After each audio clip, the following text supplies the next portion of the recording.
পরে যে প্রথম কথা বলে সে নির্লজ্জ নয়, তার কাছে সম্পর্কটার মূল্য সবচেয়ে বেশি। সম্পর্কটা কতদিনের সেটা বড় বিষয় নয়, বড় বিষয় হলো সম্পর্কের গুরুত্ব আর গভীরতা কতটুকু।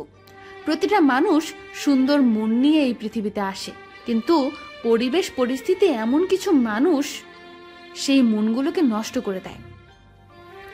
গায়ের রং কালো হলেও তাকে ভালোবাসা যায়, কিন্তু মনের রং কালো হলে কখনোই ভালোবাসা যায় না। ভালোবেসে কাউকে বুকে জড়ানো সহজ, কিন্তু সেই বুক থেকে তাকে মুছে ফেলা অনেক কঠিন। কাউকে পাওয়ার জন্য প্রার্থনা করেও যদি তাকে না পাও, তাহলে বুঝে নিও তোমাকে পাওয়ার জন্য অন্য কেউ প্রার্থনা করছে, যার প্রার্থনার জোর তোমার প্রার্থনার থেকেও অনেক বেশি। তুমি রাগ করার পর সে যদি তোমার রাগ ভাঙানোর জন্য ব্যাকুল হয়ে পড়ে, তবে বুঝে নিও সত্যিকারের মানুষ তাই তুমি বেছে নিয়েছো। একাকিত্ব মানে এটা নয় যে তোমার পাশে কেউ নেই। একাকিত্ব মানে তোমার পাশে সবাই আছে, কিন্তু তুমি যাকে পাশে চাও সে তোমার পাশে নেই। কেউ বলে ভালোবাসা আকাশ নীল, কেউ বলে ভালোবাসা মনের মিল। আমি বলি ভালোবাসা সাগরের ঢেউ, নীরব হৃদয় ভাঙে জানে না তো কেউ। পৃথিবীতে সবকিছু বুঝতে সময় লাগে, কিন্তু ভুল বুঝতে সময় লাগে না।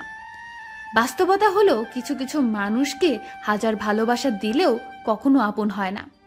জীবন থেকে একটা জিনিস শিখেছিলাম, চাইলেও সবাই আপন হওয়া যায় না।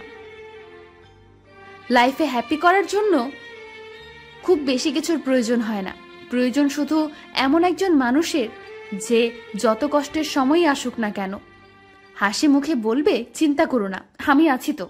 মানুষ হারিয়ে গেলে পাওয়া যায়, কিন্তু বদলে গেলে আর আগের মতো করে পাওয়া যায় না। আমি সব পারি, শুধু নিজের রাগটাই সামলাতে পারি না। রাগের মাথায় মুখে যা আসে তাই বলে দেই, কিন্তু পরে নিজেই বেশি কষ্ট পাই। আমার রাগ তোমাকে কাঁদানোর জন্য নয়। একটু খুঁজে দেখো, তাহলে দেখতে পাবে আমার রাগের পেছনে লুকিয়ে আছে তোমার প্রতি আমার ভালোবাসা। রাগের মাথায় একমাত্র তাকে যাতা বলা যায় যাকে নিজের থেকেও বেশি ভালোবাসি। আমার জানতে খুব ইচ্ছে করে, যার কথা আমার এত মনে পড়ে তার কি আমার কথা একবারও মনে পড়ে না? জীবনে কি পেলাম তা জানি না, তবে আমাকে বোঝার মতো কাউকে পেলাম না। জানি কেউ আমাকে আমার মতো করে বুঝবে না, তাই সবসময় নিজেকে আড়াল করে রাখি, কেননা আমি কারো কোনো কষ্টের কারণ হতে চাই না। কষ্ট পেতে ভালোবাসি, কিন্তু কাউকে দিতে নয়।